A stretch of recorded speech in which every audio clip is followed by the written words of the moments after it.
Bom, meu nome é Cauê. Eu sou Letícia. Sou Christopher. Sou formado em Química. Comerciante. Sou barbeiro. Eu não trabalho fora.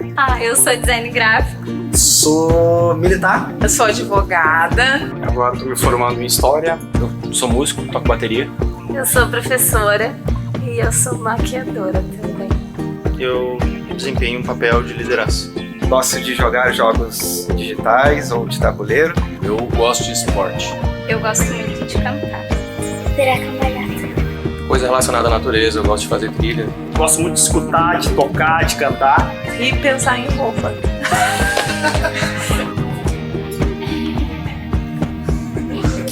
Gosto de viagens, cara. Me amarro em estrada. Tenho 3 tatuagens. Sou pai, sou avô. Sou um cara tranquilo. Ansiosa. Acho que sou meio inocente assim, cara, pra algumas coisas. Eu gosto de ter as coisas sob controle. Sou demais. Eu choro quando eu tô alegre, eu choro quando eu tô triste, eu choro quando eu vejo os outros chorar.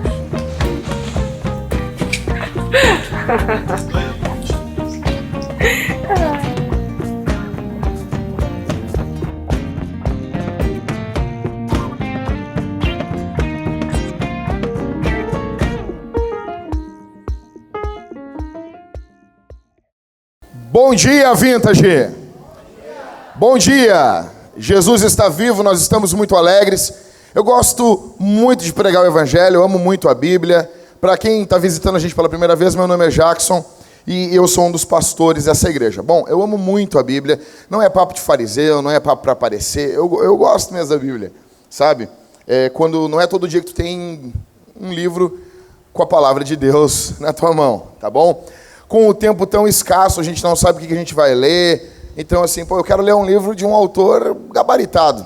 Então, aí, todos os dias eu gasto tempo com o que Deus escreveu para nós. Bom, eu quero, de começo, que não está funcionando esse meu negócio aqui. Temos um problema. Está a base conectada aí? Está conectada a base aí? Não ia nunca funcionar. Obrigado, Levi. Agora sim. Eu quero perguntar para vocês aqui, todos, até o pessoal aqui que está trabalhando, porque a gente tem um grande problema, às vezes, na igreja. A gente está trabalhando, a gente acha que estou trabalhando, não, acaba não ouvindo o Evangelho. Vocês estão me ouvindo aqui. Quem é você? Quem você é?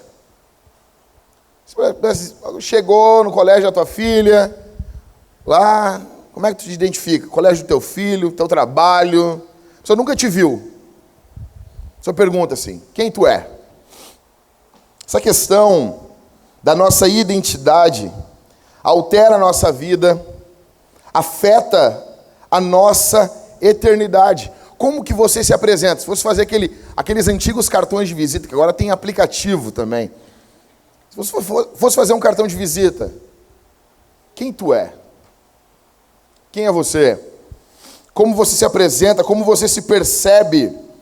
Na psicologia pop, moderninha, pós-moderna, muito se fala hoje sobre autoestima. Você tem que se amar.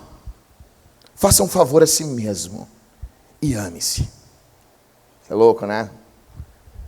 Faz um favor para mim. Levanta esse queixo e se ame. Quer fazer um favorzinho para mim? Eu quero. Se valoriza.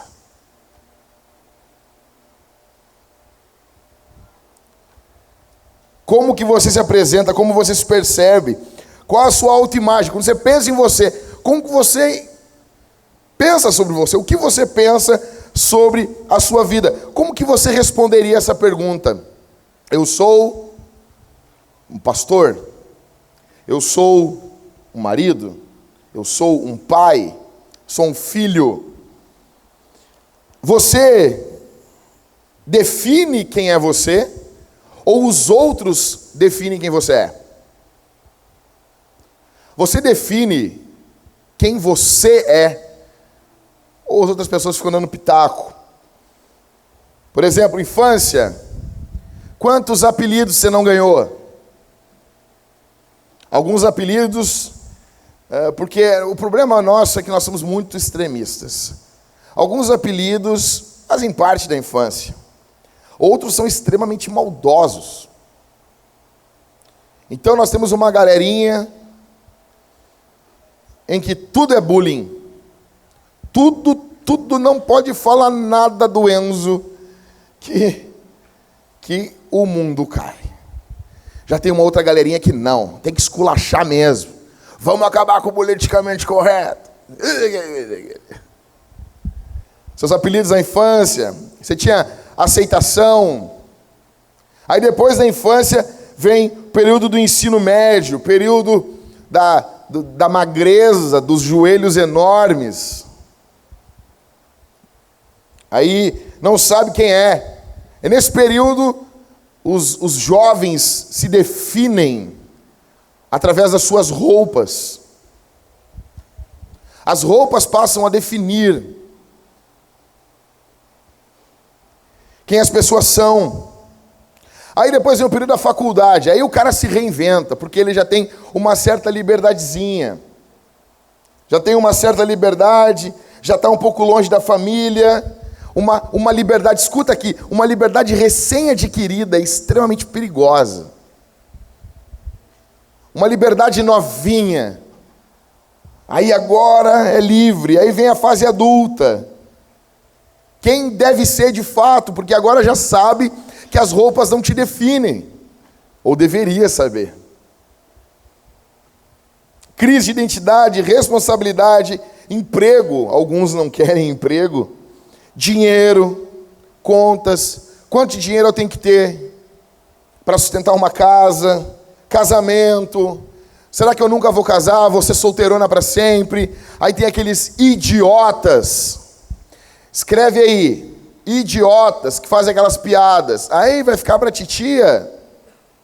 Depois do culto eu te digo o que tem que responder para esse tipo de pessoal, que eu não posso falar aqui no púlpito. Pergunta mesmo, o que eu tenho que falar, pastor? Eu te digo. Aí vai ser solteira, aí vem o emprego. Meu, mas tá uma loucura hoje aqui, gente. Sei que é o calor, eu pedi pro pessoal sentar aí. Fase adulta, aí emprego. O emprego vai consumindo a identidade das pessoas. Algumas pessoas agora eu sei quem eu sou. A gente tem os biólogos aqui da igreja, o pessoal que faz biologia, trabalha. Eu sou um biólogo. Eu sou isso.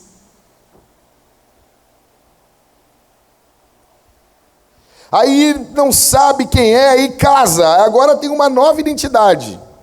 Aí troca de sobrenome. Agora tem até o nome é diferente. Então algumas mulheres têm uma dificuldade enorme com o casamento, porque, e aí, agora? Eu sou empoderada ou eu sou submissa? Pinto os pelos da minha axila ou depilo os pelos? Filhos, então agora a identidade muda a aparência, muda peso, muda os sentimentos. A mulher vira uma bomba de emoções. O homem sente o peso da responsabilidade, ou deveria sentir. Aí tem filhos, e as crianças redefinem tudo. A criança entra na tua vida, ela redefine tudo. Eu e a Thalita esses dias, nossa filha nem nasceu ainda, nós estamos deitados. A Thalita foi se virar de frente para mim, e a gente fica parado às vezes, se olhando que nem dois loucos.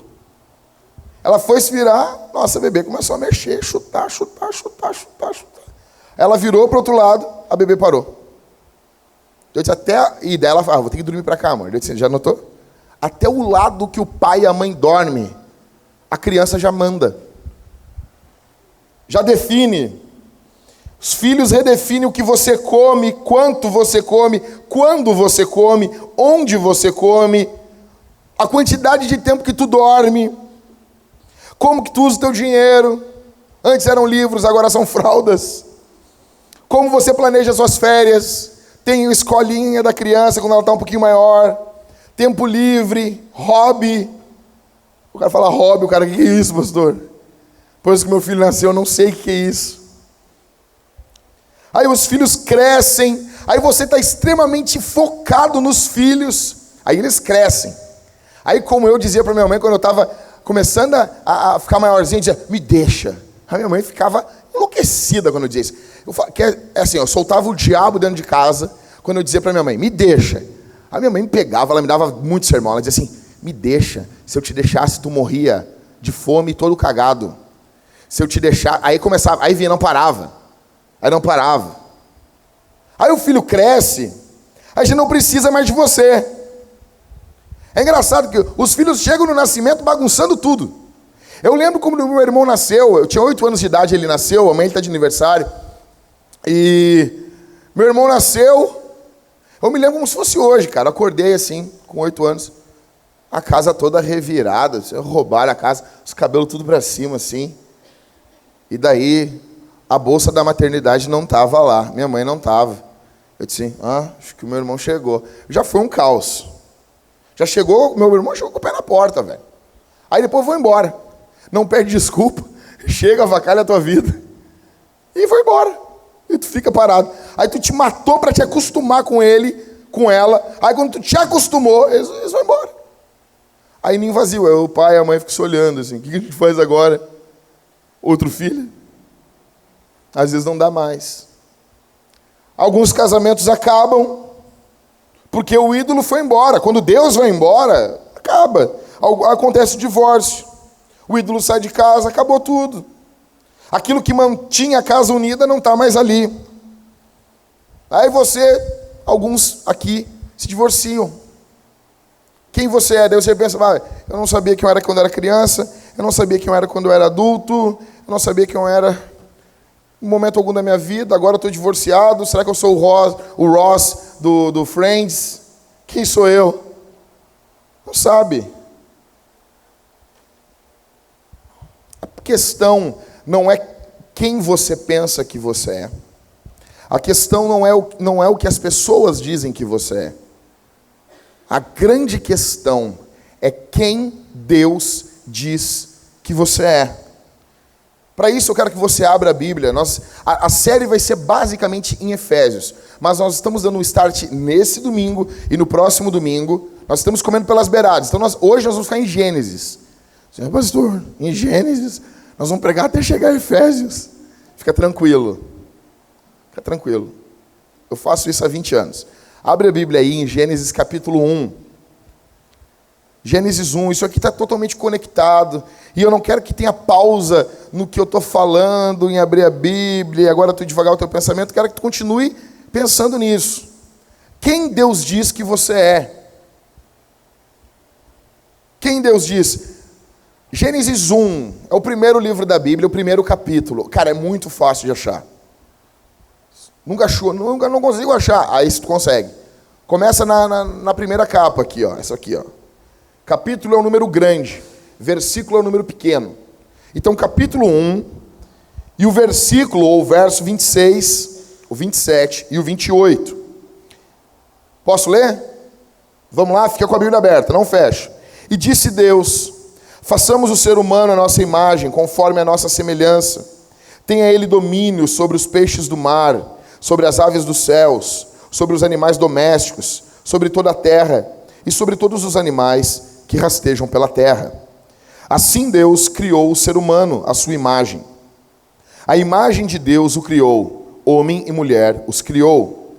E Deus os abençoou e lhes disse, sejam fecundos, multipliquem-se, encham a terra e sujeitem-na. Tenham cuidado sobre os peixes, tenham domínio sobre os peixes do mar, sobre as aves dos céus e sobre todo animal que rasteja pela terra. Então, quem Deus diz que você é? Vamos mudar essa pergunta. Não quem você é. Quem Deus diz que você é? Em Gênesis, nós encontramos o início de tudo.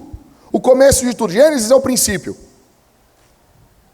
Aqui em Gênesis está o início de tudo. Menos de Deus, porque Deus não é criado. Ok? Você é a imagem de Deus. Você tem que entender isso. Você precisa entender isso. A sua primeira identidade é que você é imagem e semelhança de Deus. Deixa eu dizer uma coisa aqui. Isso não é só para o crente bonitinho. Leu a Bíblia toda em 2018. Marcou toda a marcaçãozinha lá. Ganhou uma estrelinha do anjo Gabriel, porque leu bastante a Bíblia no ano passado. Tá faceiro da vida, todo vaidosinho. Não. Isso aqui é para o crentão, é para o crentinho mais fraquinho. Isso aqui é para o maconheiro. Isso aqui é para a prostituta. Isso aqui é para o ladrão, para o corrupto, para o estuprador, para o pedófilo, para o terrorista. E para você. Você é a imagem de Deus. A imagem e a semelhança de Deus. E como que isso se revela? Em primeiro lugar, você é um receptor da revelação. Escuta isso. E Deus disse.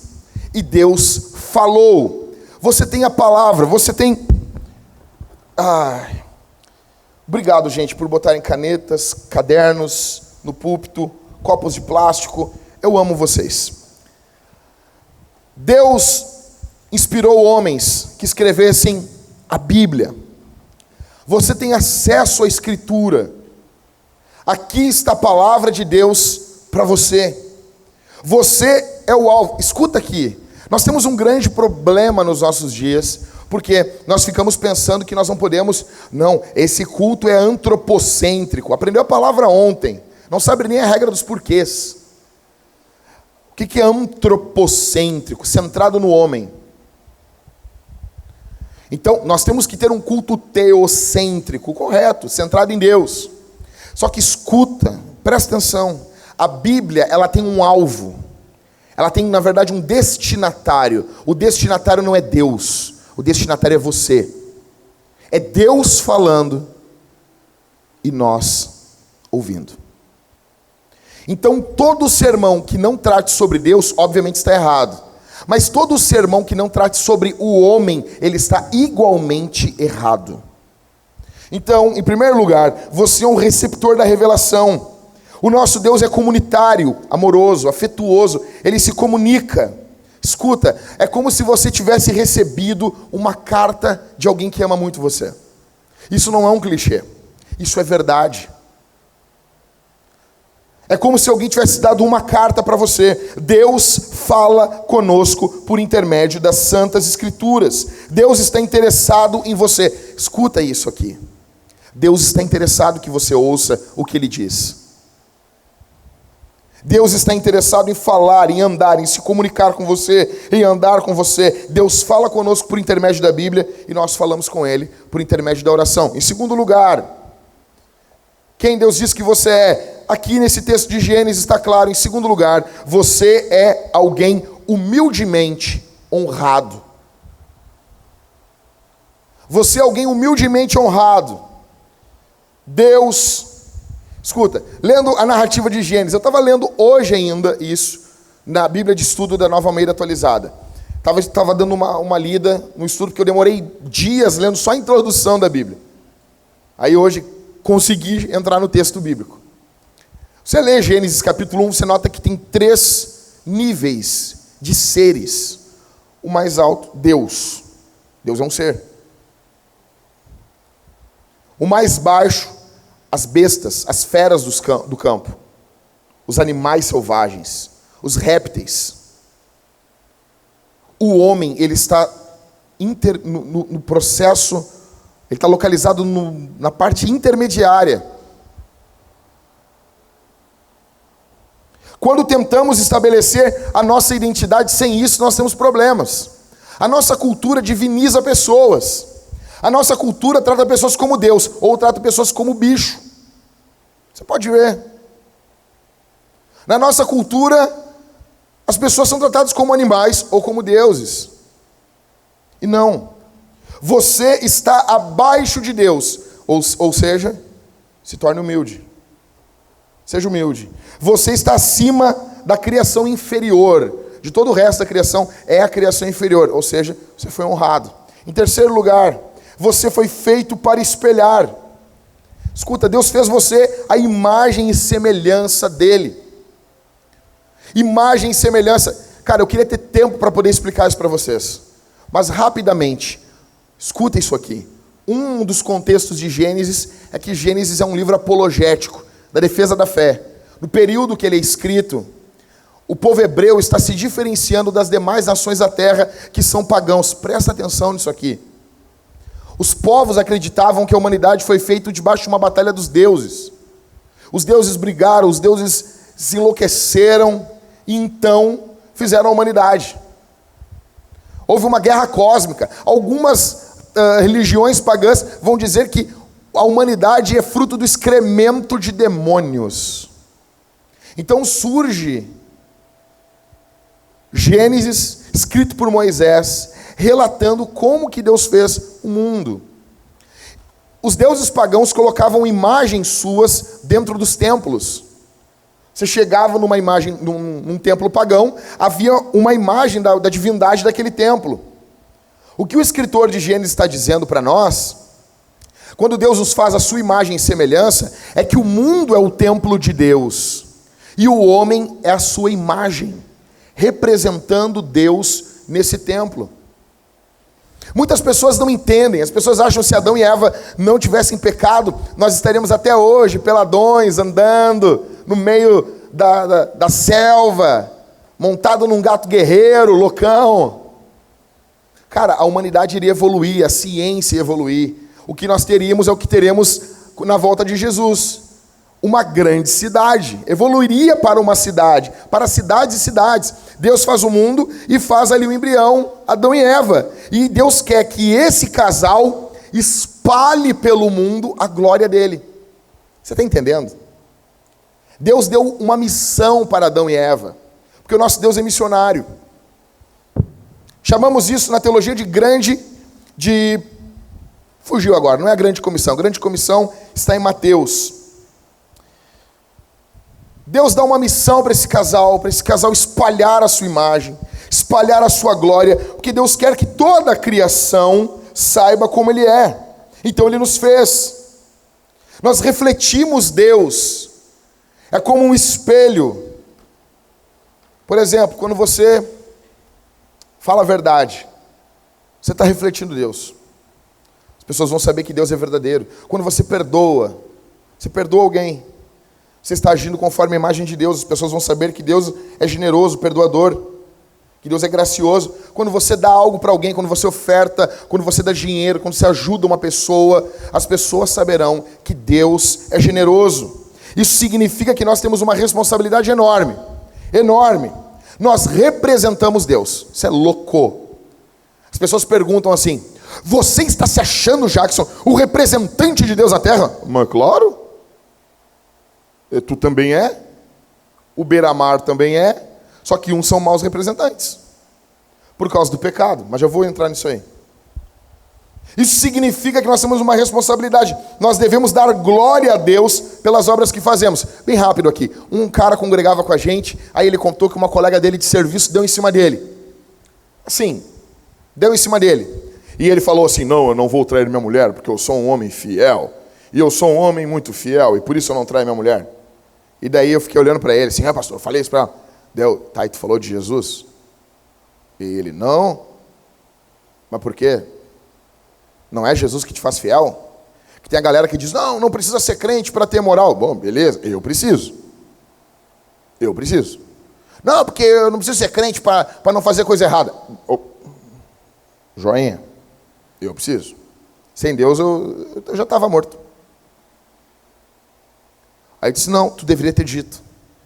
Eu não vou te trair, eu não vou trair minha esposa, porque Jesus não trai a igreja, e porque eu amo Jesus. Porque Jesus me mudou, me fez um novo homem. Você está espelhando a glória de Deus na criação. Você deve agir, não pensando, as suas ações não podem ser pensando como que as pessoas vão me ver. Eu vou fazer isso aqui, porque daí as pessoas vão me ver assim. Eu vou fazer isso aqui, porque daí as pessoas vão me ver assim. Isso é coisa de hipócrita. Você deve fazer tudo o que você faz, pensando no que as pessoas pensarão sobre Jesus. Porque você é alguém que foi feito para espelhar. Adão não refletiu Deus corretamente. Então Jesus, o segundo Adão, refletiu Deus. Mesmo sendo Deus, veio como homem, sujeito às nossas limitações, e refletiu o Pai. Por isso que a Bíblia diz que Jesus é a imagem do Deus invisível. Por isso que Jesus falou para Natanael: aquele que vê a mim, vê o Pai. Em quarto, quem Deus diz que você é? Alguém que é abençoado para abençoar. A Bíblia diz em Gênesis capítulo 1, e Deus os abençoou. Sede fecundos, multipliquem-se. Deus abençoou. Eu gosto quando encham a terra. Daí as pessoas dizem assim: isso aí é só para Adão, pastor. Por quê? Porque Deus falou para Adão. Tá, então toda a Bíblia é só para as pessoas que Deus foi escrito. Mateus é só para os judeus. 1 Coríntios é só para a igreja de Corinto. É sério isso? Nós temos o dever de encher a terra. Ela não está cheia ainda. Tem pouca gente. Esquece o que a cultura diz. A cultura mente. A cultura é mentirosa. Antigamente, nós tínhamos menos da metade da população. Aí pensavam: não vai ter comida para todo mundo. É óbvio, conforme, se botar mais 1 bilhão de pessoas, no meio desse 1 bilhão, vai ter um gênio que vai descobrir alguma coisa, Deus vai revelar alguma coisa para esse cara através do estudo. Vai ter um grupo de pessoas que vai trabalhar em prol da humanidade. Vão descobrir como plantar bois, que é uma plantação de boi, é a melhor coisa que tem. Como plantar churrasco. Vão descobrir uma forma melhor.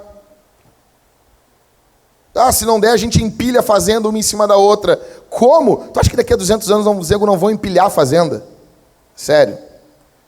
Quem é que imaginaria que as pessoas iam empilhar a casa? Casa não, quadrado, cubículo, que são os apartamentos, são um monte de quadradinho em cima dos outros. Já parou para pensar? Eu morava um dia, fiquei pensando, cara, quando eu morava com meu pai, eu moro numa caixa que está em cima da outra caixa.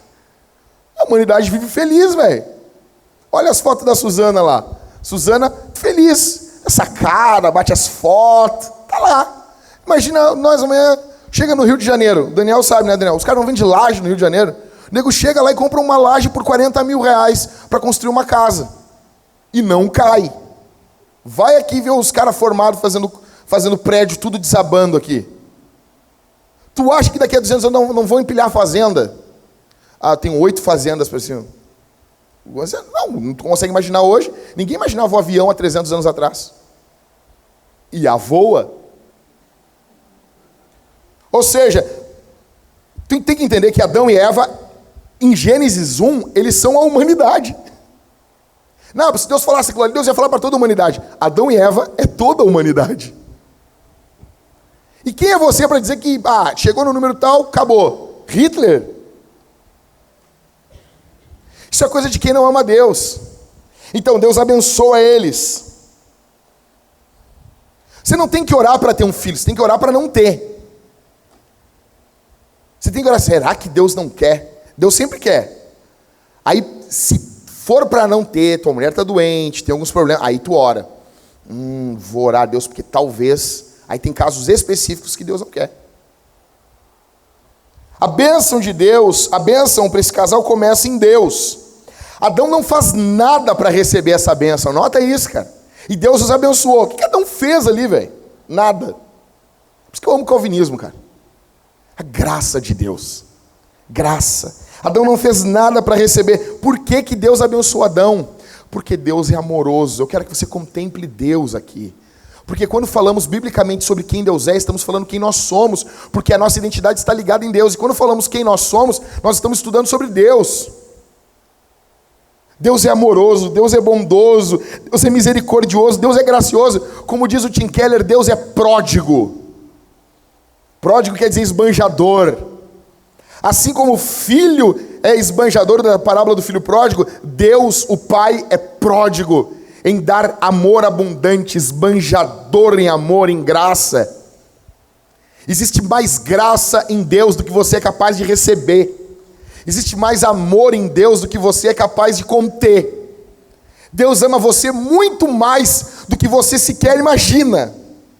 Você não tem noção o que é Deus vir ao mundo em Jesus, morrer na cruz para que você fosse salvo. Cara, a minha filha nem nasceu ainda. Eu já canto para ela, eu já leio para ela, eu já falo com ela. Fico imaginando Deus fazendo você, olhando você desde pequeno, amando você, planejando um propósito para você. Deus abençoa Adão e Eva, por quê? Para que eles sejam bênção para os seus filhos. Para que através da vida dele outras vidas sejam abençoadas e a terra se encha da glória do conhecimento do Senhor. Deus quis que o mundo conhecesse Deus. Podia fazer isso assim? Podia? Claro que podia, mas ele não quis. Então ele coloca um casal no mundo. Dentre todo mundo ele faz um jardim, coloca um casal ali dentro. E ele planeja, esse casal vai espalhar minha glória pelo mundo. Vai ter anos e anos, eras e eras, e o meu nome vai se espalhando ao mundo gradativamente. Tudo o que Deus nos dá é para nós comunicarmos a outros. Escute isso aqui. Isso aqui envolve dinheiro? Envolve, mas envolve muito mais do que dinheiro. Dinheiro é só a ponta do iceberg. Tudo o que Deus nos dá é para os outros. Toda vez... deixa eu dizer uma coisa para você. Eu estou fazendo agora, daqui a pouco, 21 anos de cristão. O que eu conheci de gente que esfriou na fé, parou, abandonou Jesus...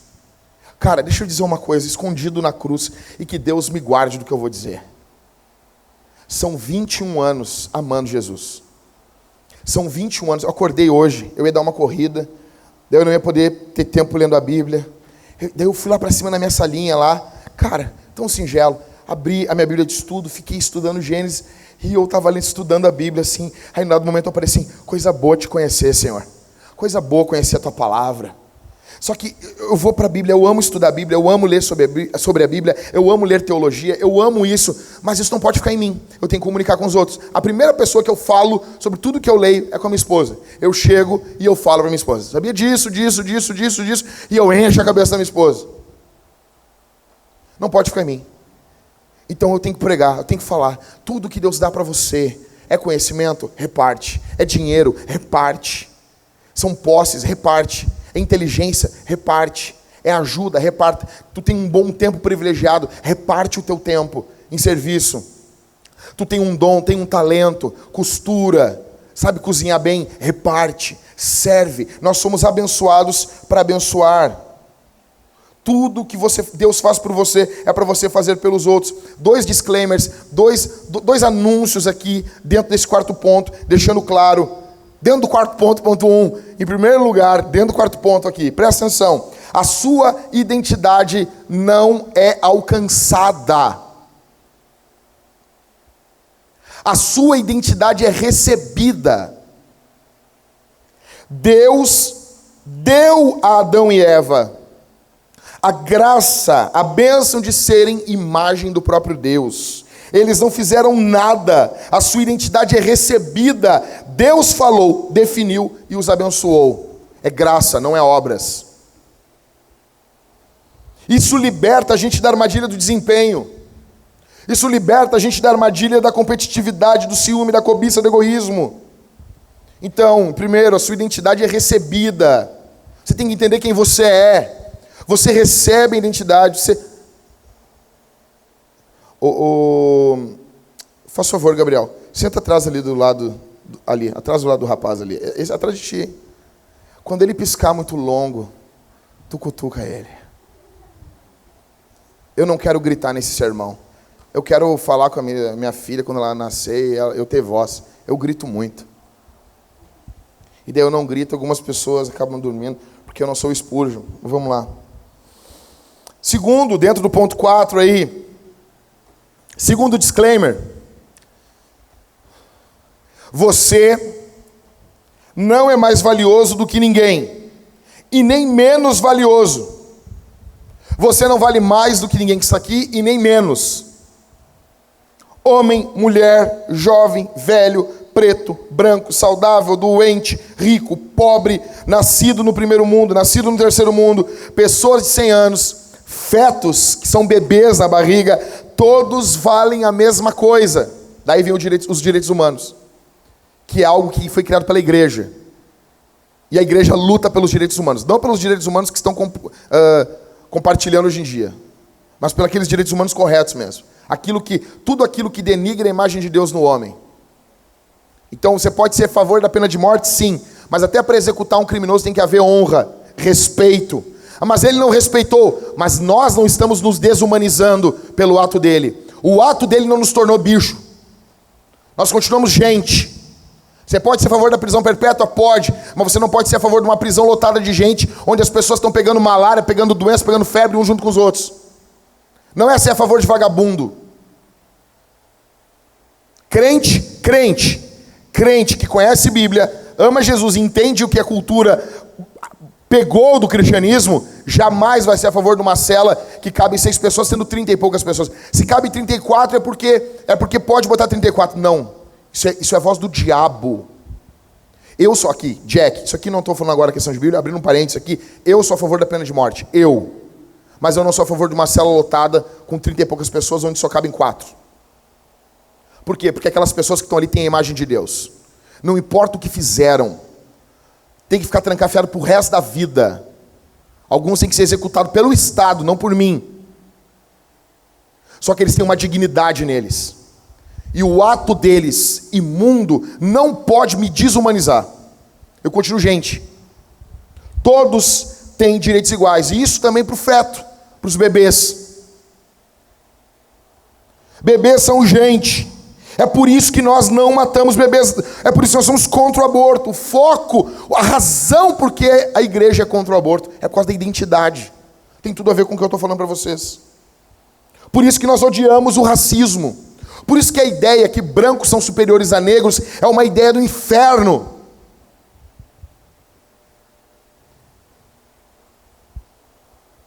Sabe essa ideia? Cara, existem tratados sobre isso na Alemanha nazista, que brancos são melhores do que negros. E agora está surgindo um movimento de resistência, onde negros são melhores do que brancos. Nunca foram, nunca serão. Somos iguais em dignidade diante de Deus. Somos iguais diante do Senhor. É por isso que alguém que ama a Bíblia é contra, quem ama a Escritura é contra a forma como os índios são tratados no Brasil. Os índios são tratados no Brasil como animais. A Constituição não vale para eles. Índios, brancos, negros, asiáticos, todos são imagem de Deus. Ok, Deus diz isso. Pergunta é, ok, eu sou isso. A questão é que não é só Deus que fala na Bíblia. A Bíblia nos mostra o diabo falando. Deus diz quem você é. Mas Satanás também fala. Abra sua Bíblia em Gênesis, está com ela aberta em Gênesis, capítulo 3.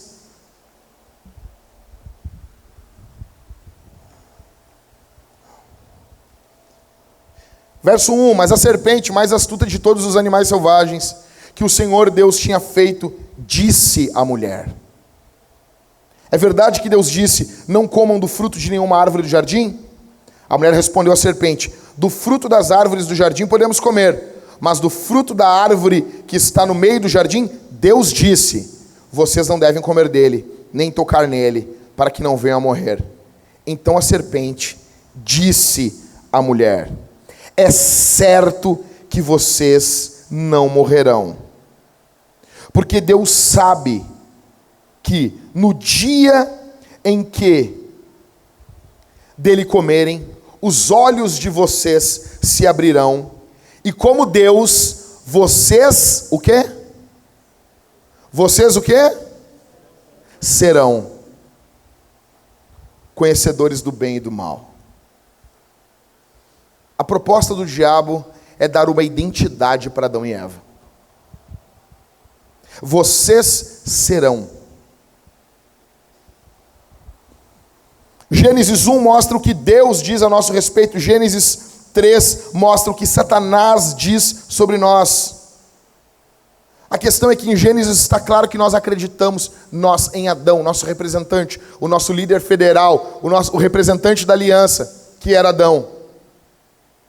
nós acreditamos no que o diabo disse. A Bíblia diz em Gênesis 1:26, e Deus disse, façamos o homem à nossa imagem, à nossa semelhança.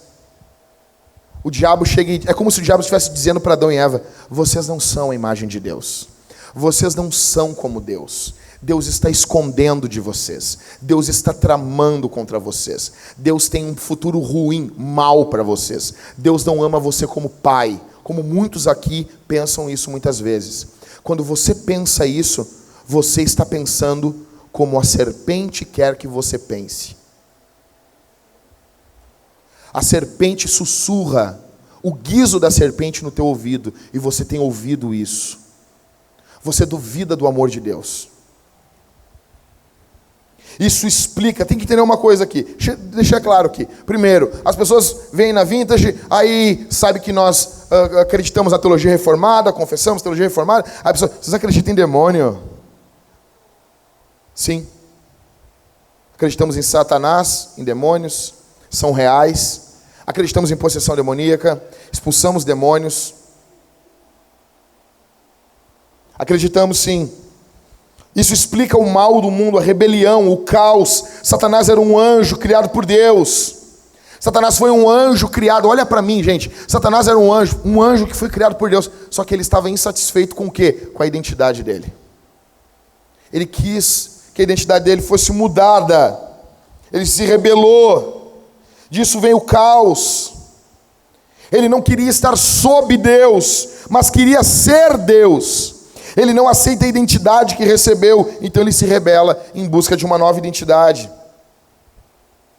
Satanás chega aqui em Gênesis 3, ele fala com o casal para destruir a imagem de Deus nesse casal. Ele é assassino, mentiroso, enganador. Tudo que o diabo falar é para trazer morte para você. Jesus diz que a verdade liberta, Satanás nos aprisiona na mentira. Escute isso aqui. Gênesis 3, Apocalipse 12, Apocalipse 20 mostram o diabo como uma serpente. O termo aqui é como um dragão. Lá em Apocalipse é revelado o dragão, a antiga serpente. Você notou por que a Bíblia usa essa linguagem? Quando eu vejo, escuta isso aqui, cara. Quando eu vejo neopentecostais ridicularizando do diabo, sendo que nem Miguel ridicularizou do diabo. Quando eu vejo alguns reformados dizendo, não estou nem aí para o diabo. Será, cara? A linguagem é uma linguagem de um dragão, negão. Quem aqui viu o Hobbit?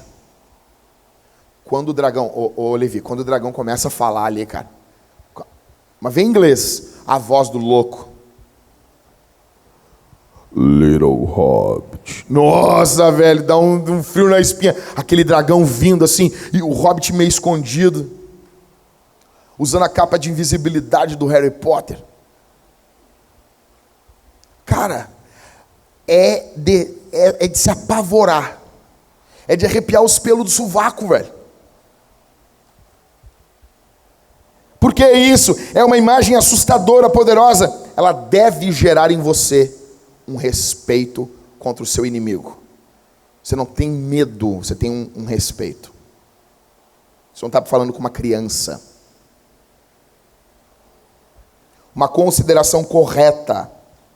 Algo que envolve não subestimar o diabo. Adão e Eva estão juntos. Adão silencioso, passivo, quieto. Peca por omissão. Eva, tagarela, fala tanto, que fala até com o diabo, cara. Essa mulher não cala a boca. Essa Eva peca por comissão. Ela se envolve numa conversa que não devia. E o problema de muitas mulheres é conversar o que não deve. O problema de muitos homens é ficarem calados dentro de casa quando tem que falar. Então ela acredita numa mentira que não deveria acreditar. A primeira coisa que Satanás faz é questionar o quê? O que o diabo questiona? Deus diz, vai morrer. O diabo diz assim, é certo que vocês não vão morrer. Como é que é o nome do jogo que a gente estava jogando aquele dia, Levi? Como é que é o nome? O Waffles. Foi bom, né? Ficamos com esse nome. Waffles. Dá pra comer esse jogo no café da manhã. Escuta, tu joga esse jogo... Que é isso, cara? Eu tinha medo da Ingrid, velho. Aí ele fala assim, cidade dorme. Aí os negros baixam a cabeça, tudo com as cartas. Os lobos acordam. Meu, a Ingrid fez a cara de lobo na hora, velho. Só faltou parar assim. Louca, meu. Mas tá louco, cara. Então, a primeira coisa que ele questiona é a palavra de Deus. Você vai ver esse jogo. Tu é o lobo, porque tu tem que descobrir quem são os lobos. Cara, não sou, cara. Temos que matar o fulano. Fulano é lobo, tem cara de lobo, tem jeito de lobo. É louco, meu. E eu olhando, que eu já tinha saído do jogo, e eu olhando as pessoas, meu Deus, esse cara mente muito bem, meu. Que bom que Jesus salvou. Satanás nos faz questionar, ele mente. Assim como Satanás veio até nossos primeiros pais, ele vai vir até você. Escuta isso. O diabo vai vir até você. O diabo vai falar dentro do seu ouvido, dentro da sua mente. Ele vai falar com você. Ele vai falar para você. E não importa o que você faça na sua vida, não importa o que o diabo vai fazer na sua vida. Escuta isso. A primeira coisa que o diabo vai fazer, ele vai atacar a autoridade da palavra de Deus. Ele vai atacar a sua confiança na palavra de Deus. Deus diz algo e você passa a desconfiar. Talvez você não diz em voz alta, mas você já não acredita. É a voz da serpente. É a voz do diabo. A palavra está dizendo algo e você diz, não é mais assim. Às vezes isso pode ser um questionamento teológico. Você pode seguir falsos mestres, falsos teólogos até de renome. A voz da serpente. Nota, Gênesis 3:5. Porque Deus sabe que no dia que dele comerem, os olhos de vocês vão se abrir e vocês serão conhecedores do bem e do mal. Satanás ataca a confiança na palavra. Deus já tinha dito que eles eram imagem e semelhança de Deus. Eles já eram semelhantes a Deus. Eles não precisavam de mais nada. Eva passa a desconfiar de Deus, passa a pensar em Deus de forma desconfiada. Mas Ele não é tão bom assim. Ele não quer a nossa alegria. Ele não quer que eu seja feliz. Eu vou me separar porque eu quero ser feliz. Você está buscando a felicidade na serpente. Enquanto Deus deu a identidade para Adão, a serpente oferece uma identidade conquistada. Coma e você vai ser. O primeiro pecado está radicalmente centrado em como Adão e Eva viam Deus e como Adão e Eva se viam. O primeiro pecado da humanidade está ligado à identidade. Adão deveria ter confiado em Deus, como diz o Mateus, filho do Filipe da Zanda. Deveria ter pego Eva pela mão e deveria ter dito, nós não vamos pecar contra Deus. Nós não vamos pecar, Eva. Ele deveria ter dito que a identidade deles estava segura, porque Deus tinha dito. Mas não, o diabo ganhou ali.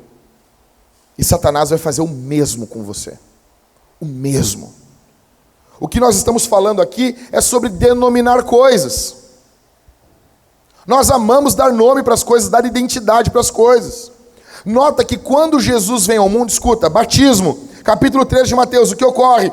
Jesus está sendo deitado às águas, uma voz do céu diz o quê? Esse é o meu filho amado. O que é isso? É identidade.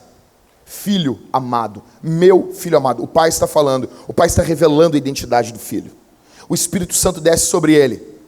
Eu preguei uma série de sermões todinha em Mateus capítulo 4 para vocês, sobre a tentação de Jesus. Qual é a primeira tentação? Se tu és o Filho de Deus, sobre identidade. A segunda tentação, se tu és o Filho de Deus, identidade. A quarta, tudo isso te darei se prostrar me adorares, envolve identidade também. Deus tinha falado com o Filho, no capítulo 3, que ele era o Filho amado, o Filho de Deus. O diabo no capítulo depois está dizendo, se tu és o Filho de Deus. Só que a boa notícia é que Adão não confiou na palavra de Deus. Então Deus vem ao mundo em Jesus e Deus confia em Deus. Só que ali não é uma brincadeirinha, ele está completamente, ele é humano ali. 100% Deus e 100% homem. E ele vence o diabo como homem. Aquilo que Adão perdeu, Jesus conquistou. Jesus confiou que a sua identidade não vinha por concessão diabólica, mas vinha pelo amor e pela graça de Deus. Satanás também nomeia pessoas. Sabia disso? Deus nomeia pessoas, o diabo também nomeia. Em Apocalipse 12:10 diz que ele é o acusador dos nossos irmãos. Ele é o acusador, ele é aquele que acusa você. Ele é chamado de acusador, mas Jesus diz em João 8 que ele é mentiroso. Alguns aqui que estão aqui possuem fardos terríveis de a sua identidade baseada em pecados cometidos.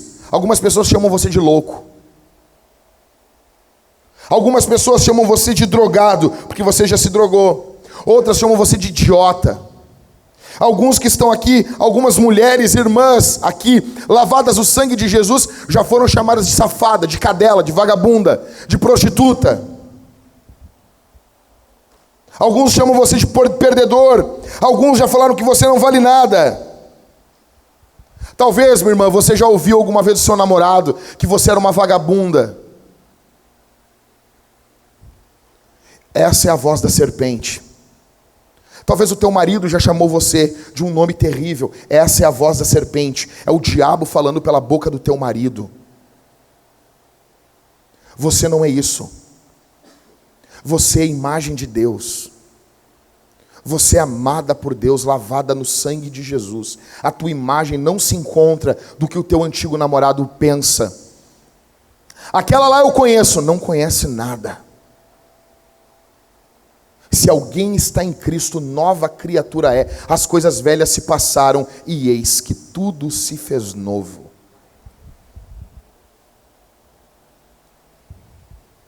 Algumas pessoas que sofrem abusos sexuais, alguns adultos pedófilos, quando vão abusar de crianças, eles acusam a criança. E a criança nasce com culpa, cresce com culpa.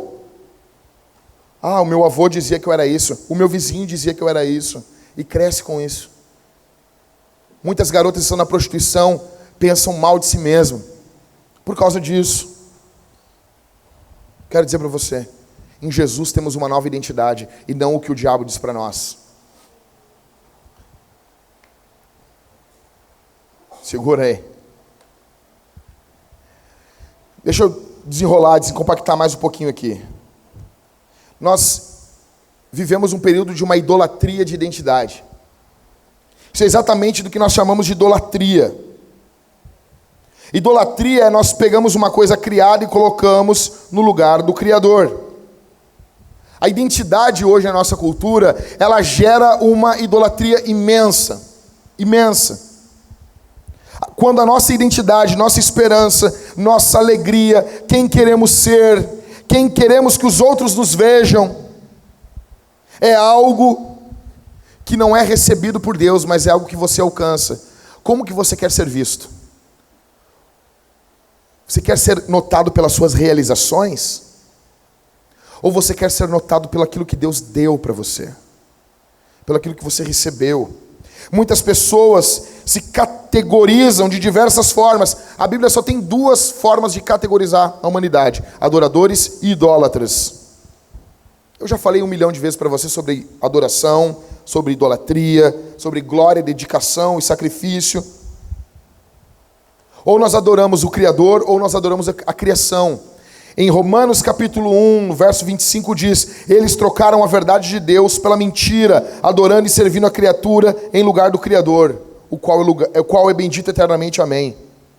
Cara, deixa eu dizer uma coisa, esse assunto aqui é seríssimo, é delicadíssimo. Tu vai falar sobre idolatria para as pessoas, elas ficam loucas contigo. Quando tu diz para a pessoa assim, tu está adorando a tua mulher, as pessoas ficam loucas. Você já viu quando o apóstolo Paulo, ele chega em Atos, e quando ele ataca os ídolos da cidade, as pessoas querem matar Paulo.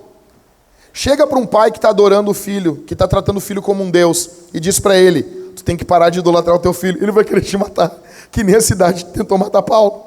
Porque é um Deus. Nós queremos matar as pessoas em nome dos nossos deuses. Mas deixa eu descompactar assim. Não me mate hoje, por favor. Qual é o primeiro ponto aqui da idolatria de identidade na nossa cultura? Itens.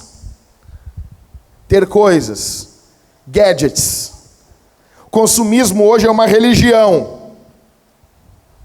Muitas pessoas hoje andam por shoppings atrás da sua identidade. Carro, casa, roupa, marca, imóveis. As coisas que me fazem ser alguém. Os pensadores modernos chegam a falar do consumismo conspícuo. Ou seja, construir uma identidade e agora a partir dessa identidade consumir coisas. Por exemplo, I am the man. Só vou usar agora caminhão. Eu vou vir com um caminhão aqui para Vintage. Porque o homem não pode andar com um carro sedã. Sou um homem de família. Tenho que ter um carro para 8 lugares, 12 lugares. Sou gay. Tenho que ter um New Beetle. Não é o que a cultura faz isso? O cara sai do armário, ele compra um Fusquinha novo. E usa umas bermudinhas dobradinhas. Nego dobrou a bermuda.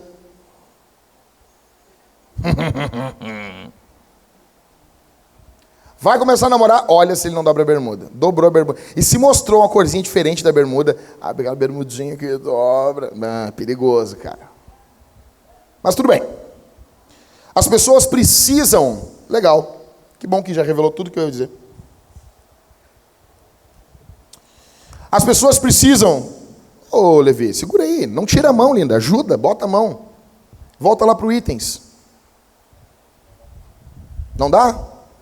Ah, tá bom. Depois eu mato o Christopher. Então, revela tudo ali. Ele já botou, foi revelando direto. Não testou. Que tu morra, Christopher. Vamos lá. Ia ser tão legal quando fechasse a palavra ídolo. Um dia a gente consegue. Vamos lá. Primeiro, então, itens. Segundo, deveres. Sou estudante, sou responsável. Sou engraçado. Quando as coisas ficam complicadas, eu faço uma piada. Tô idiota. Sou pastor, sou contador, sou advogado, pai, mãe. Ou seja, ídolo pode ser uma coisa boa no lugar errado. O foco aqui não é... Escuta o que eu vou dizer aqui. O foco é que as coisas que você faz não determina quem você é, mas quem você é determina o que você faz. Não para de ir atrás das besteiras da autoajuda. Você não precisa de autoajuda. Primeiro, se o cara está precisando de ajuda, como é que ele vê? Ele vai se ajudar. Tu tem que te ajudar. Como isso? Autoajuda. Não, pastor, eu estou vindo na igreja porque eu quero uma recuperação. Aqui não tem recuperação para ninguém. Aqui tem redenção.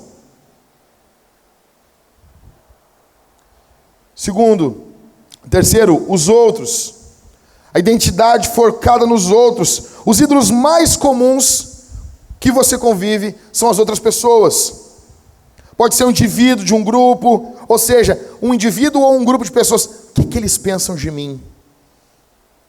Cara, isso é gritante no meio pastoral. O pastor está preocupadíssimo com o que a igreja pensa dele.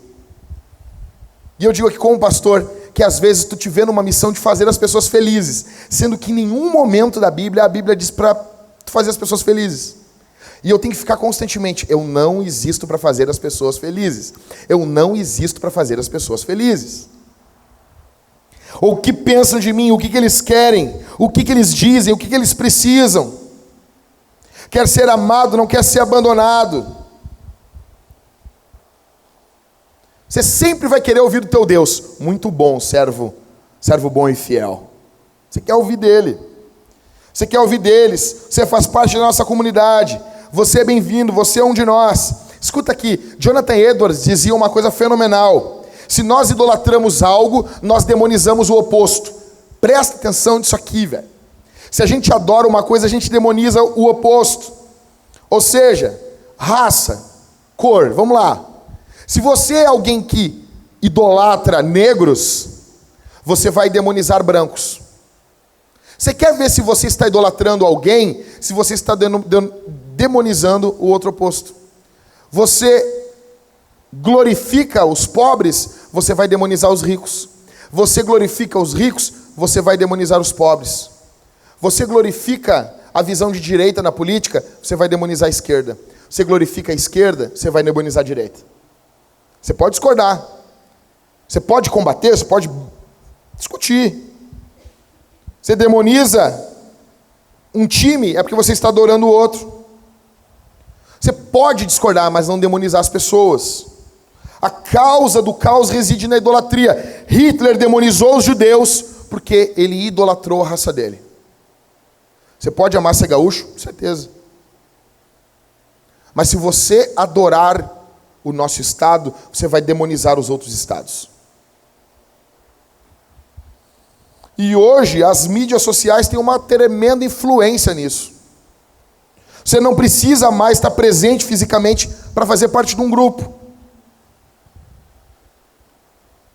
Em quarto, logro. Lograr, obter o seu direito, aquilo que deseja, aquilo que quer, alcançar, conseguir. Isso, às vezes, na sua cabeça, define quem você é. Ah, não, mas está complicado, mas vai melhorar. Eu gosto de uma que o Rodrigo diz assim, não, a gente não sabe se vai melhorar.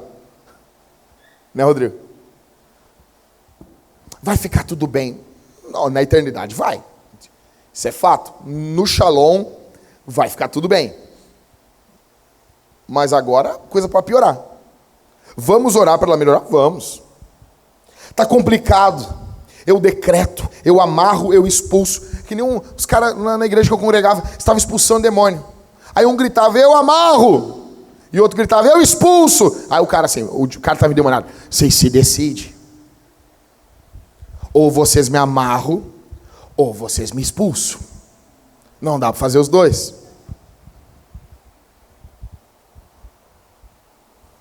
Falsos mestres ensinam falsas promessas para pessoas desesperadas por um Deus. Você vai ser rico, você vai ser saudável. Comendo que nem tu come, não. Seus peidos não vão feder.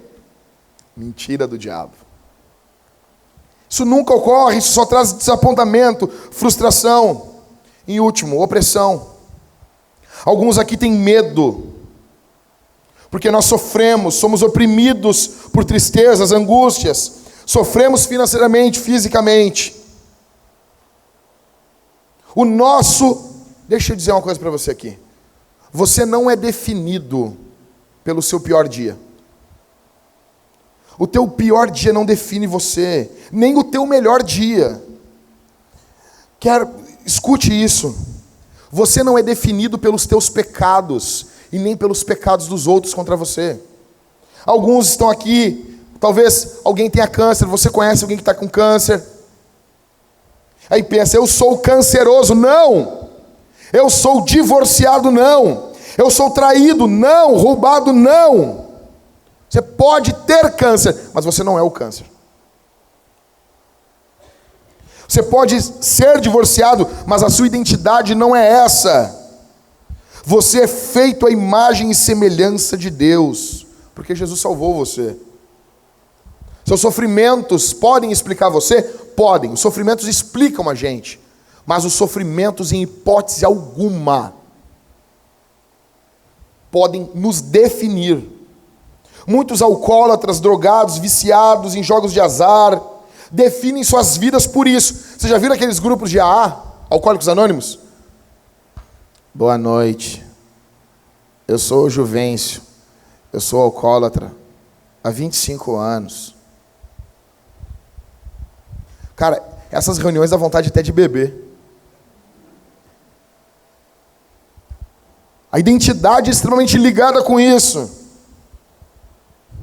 Acreditamos que Cristo torna você uma nova pessoa através do sacrifício que Ele fez na cruz do Calvário. E através disso você tem uma nova identidade, um novo poder, uma nova mente, para viver uma nova vida, ter um novo destino e deixar um novo legado sobre esse mundo.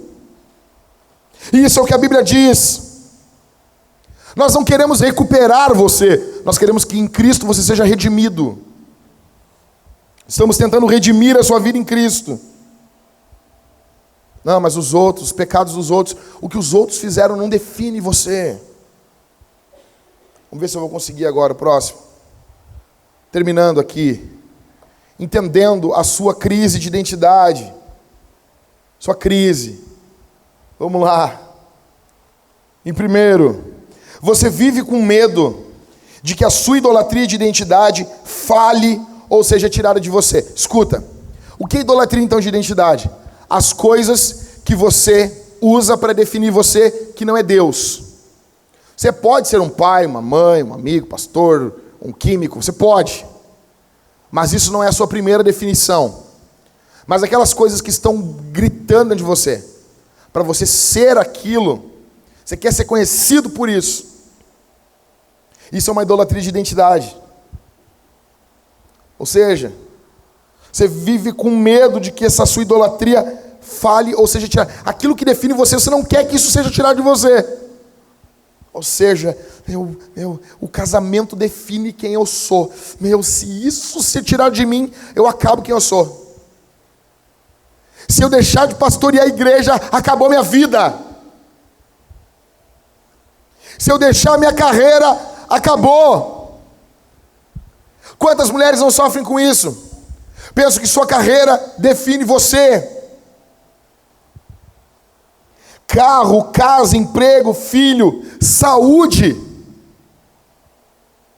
Ah, se eu casasse, isso pode falhar. Escuta. Aí alguns ficam dizendo, não, nossa bênção vai chegar. Não. Você morre de medo disso. Você morre, não, mas esse meu filho, ele me deu uma identidade. Você morre de medo de perder isso. Isso aí gera estresse e ansiedade. Um pouco mais louco aqui, lê com calma, eu vou explicar.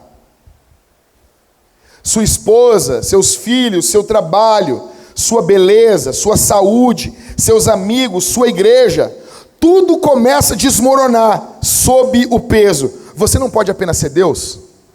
Que você está dizendo o tempo todo para essas coisas assim, por favor, você tá tratando a sua mulher como Deus, você está colocando ela em algo que ela não aguenta.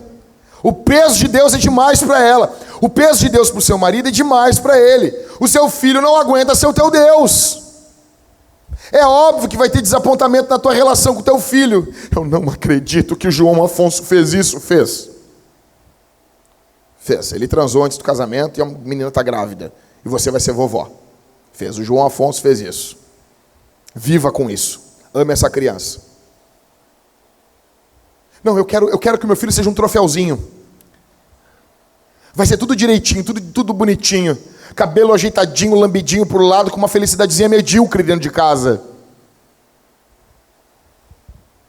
Igual o garotinho do meme aquele. Né, Stephanie? Ou seja, você quer um emprego, mas será que eu não posso ter só um emprego que pague tudo o que eu quero? Eu não posso ter... Será que é demais pedir um esposo perfeito? Hã? Fuja de mulheres assim, cara. Se você não é casado ainda. Se você já é, se ferrou. Será que é demais querer que meu filho seja perfeito? Troféuzinho ambulante. Terceiro, quando a sua idolatria de identidade começa a desmoronar, você entra em pânico. Porque ela vai, escuta isso aqui, quando casamento, igreja, idade, beleza, filhos saindo de casa, empresa quebrando, não é se os ídolos vão desmoronar, eles vão desmoronar. Vai acabar. Tudo aquilo que nós nos apoiamos nesse mundo vai passar. O mundo e suas concupiscências passam, mas aqueles que fazem a vontade de Deus permanecem para sempre. Todos aqui morreremos, desde os bebês até o mais velho. Alguns morrerão mais jovens que outros. Algumas empresas fecharão as portas. Você está envelhecendo. Bem-vindo ao clube. Você não tem mais o mesmo vigor de antigamente. Você está enrugando. Sim, são rugas, o que você acha? Você está desconfiado? Você viu hoje de manhã? Será que aquilo era uma ruga? É. Vai cair tudo. Você pode lutar, mas ninguém vence a gravidade. Ela ganha de você. No final, você passa um bom tempo deitado. O final de tudo aqui é cinza. Só que isso não é uma péssima notícia. Isso é uma péssima notícia se as coisas que nós acreditamos ser Deus, de fato fossem Deus. Cara, deixa eu explicar uma coisa para você. O meu papel aqui é preparar você para morrer. O meu papel como pastor é preparar você para o seu último dia de vida. Para você viver bem o último dia. Como é que foi o último dia do Michael? Não, viveu bem. Foi legal. Amou os filhos, amou a esposa, leu a Bíblia, orou, viu um filme Netflix. Foi bom. Good job, Jack. Bom trabalho, fiz um bom trabalho. Feliz. Eu quero pregar no teu enterro, tá, Michael? Não quero que tu pregue no meu. Tô brincando, Michael. Não tô brincando, não. Quero estar lá sim. E último. Quando essa idolatria de identidade falha, você procura alguém para culpar. Quando aquilo que te dá a identidade fracassa, tu vai procurar alguém. Vai buscar alguém. Ok? Primeiro, a sua idolatria de identidade vai falhar. Vai falhar. Ou seja, primeiro você vai ter um desprezo egocêntrico. Eu não faço nada certo. Ó céus, ó vida, por quê? O Joey no Friends, quando ele faz 30 anos. Deus, por que você está fazendo isso com a gente? Por quê? Eu sou estúpido, eu não presto, eu sou desprezível. Ou não, ou você bota a culpa nos outros. Você me abandonou, Maria Eduarda. Você me traiu, você arruinou minha vida, você me desapontou. Era tudo bom, então eu casei com você. Era tudo belo, era tudo lindo. As borboletas voavam, a porta não rangia, o cachorro cantava, era tudo belo, tudo lindo. Então você chegou e arruinou com tudo. Todos aqui já pensaram isso em algum momento. Ou então você vai desprezar Deus. Deus, você disse que me amava. Por que aconteceu isso? Você disse que a minha vida ia ser de um certo modo. Você disse que não ia ser assim. Eu leio as Escrituras, Deus. Deus, você pode ser um bom Deus e só me dar o meu ídolo de volta? Você pode, Deus. Eu encerro dizendo que você tem duas saídas hoje. Só duas. Só duas. A primeira saída é Jesus e a identidade que Ele te dá. Você confiar no que Jesus disse. Você confiar no que Deus disse a respeito de você. Você ter a sua esperança focada em Jesus. O seu anseio, a sua identidade focada na vida, na morte de Jesus, na ressurreição de Jesus. Isso traz valor a você. Isso valoriza você. Os mais fundamentalistas dizem assim: quem você é? Eu não sou nada. Quando falou com o cara assim, reformado. Quem você é? Eu sou o homem eu sou o homem, eu sou vencedor, sou vitorioso, pentecostal. Quem tu é? Eu não sou nada, eu sou totalmente depravado. Nunca mais vai parar de tulipar.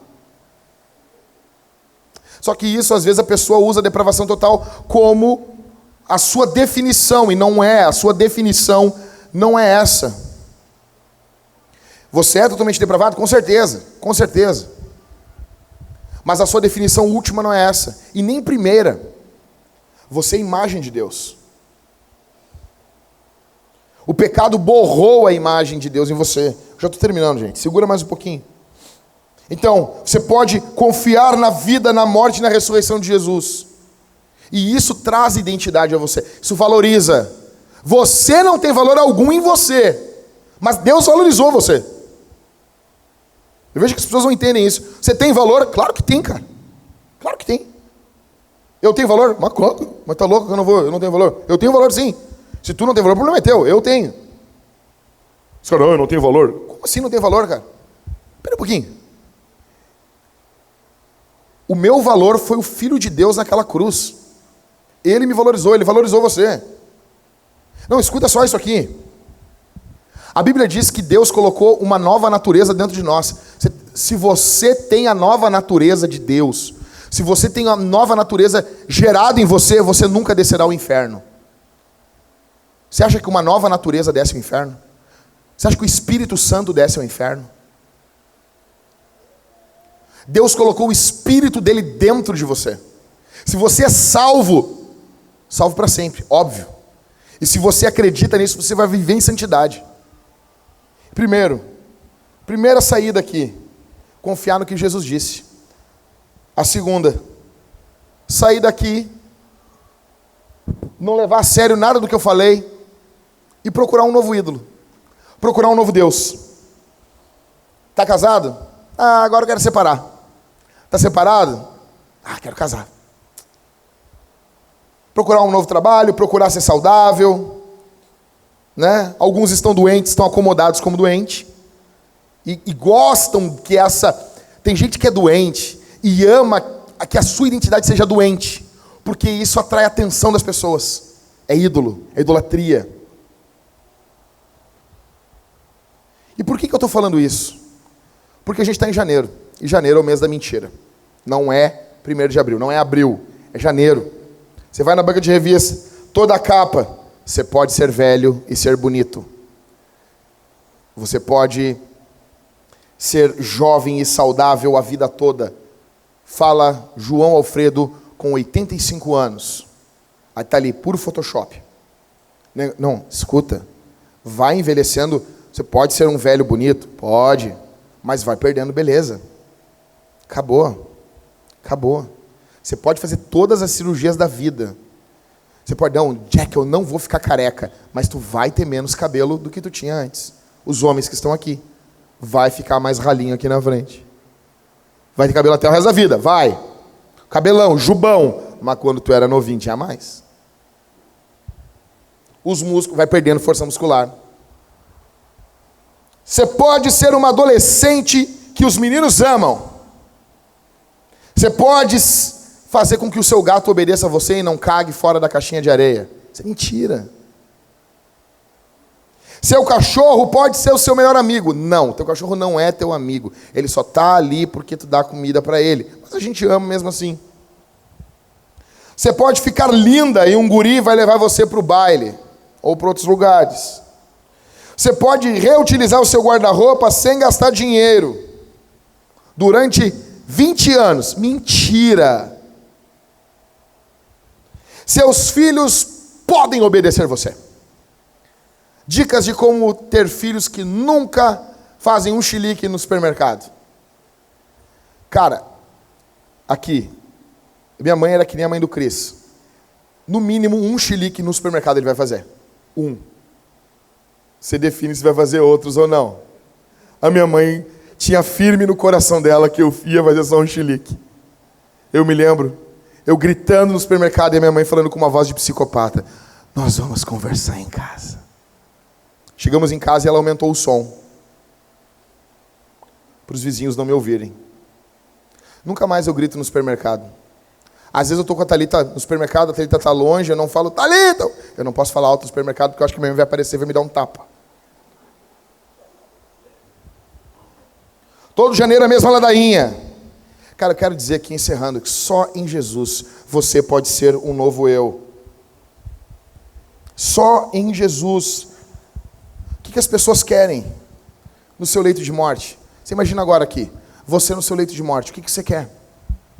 O que você quer? O que você vai querer no seu último dia de vida? Você sabe, estou morrendo, os médicos disseram, ele vai morrer hoje. Ontem, o filhinho de uma amiga nossa, que nasceu com 8 meses, morreu. Os médicos disseram que ele iria morrer ontem. Isso pode acontecer com algumas pessoas aqui. O médico pode dizer para você: você vai morrer hoje. Chama os familiares, você não vai passar de hoje. O que você vai querer ali no leito de morte? Seus troféus? Seu contra-cheque? Você vai querer que tragam o carro para você? Você vai querer que tragam suas roupas de grife? Você vai querer visualizar suas viagens? Você vai querer o quê? Uma balança para se pesar? Para saber conseguir perder mais 500 gramas? O que você vai querer? Um novo emprego? Sabe o que nós queremos no leito de morte?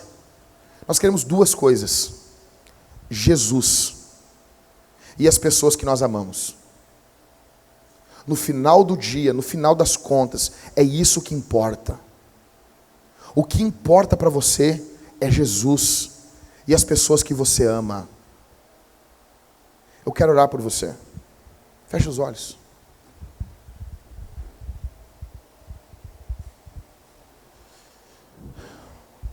Pai, Tu és um Deus bondoso, que nos deu uma identidade, que nos chamou para sermos Teus filhos, Tua criação, Tua imagem, Tua semelhança. O Senhor nos chamou, nos deu nome, nos deu propósito, nos deu alvo, nos chamou para espalharmos Tua glória e Tua fama pelo mundo. Adão, nosso pai, Senhor, falhou nessa missão, mas o Senhor prometeu que enviaria um, que venceria por nós, e enviou Jesus, e em Jesus, agora o Senhor faz um novo povo, levanta novas pessoas, para cumprirem aquilo que o Senhor mandou que Adão fizesse, espalhassem Tua glória e Teu conhecimento pelo mundo. Hoje Tua igreja faz isso no poder do Espírito.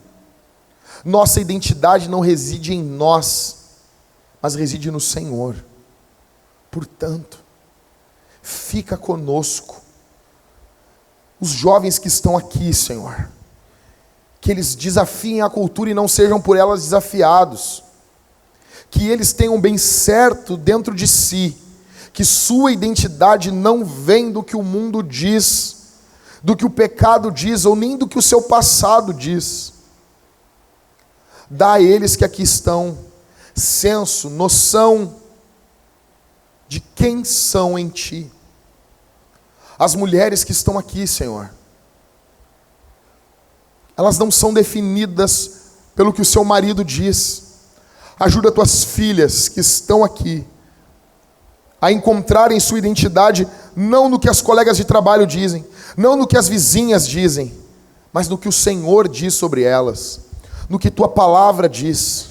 Ajude-nos a calar a boca da serpente contra nós e a ouvirmos o que a Tua palavra nos diz.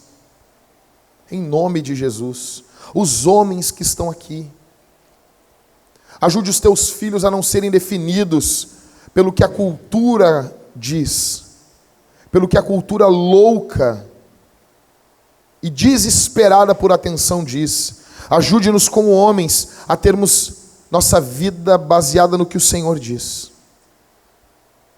Fica conosco. Revela-nos a identidade que temos em Ti.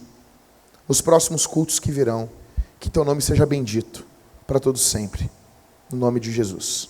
Amém. Jesus. Amém. Jesus. Amém. Jesus.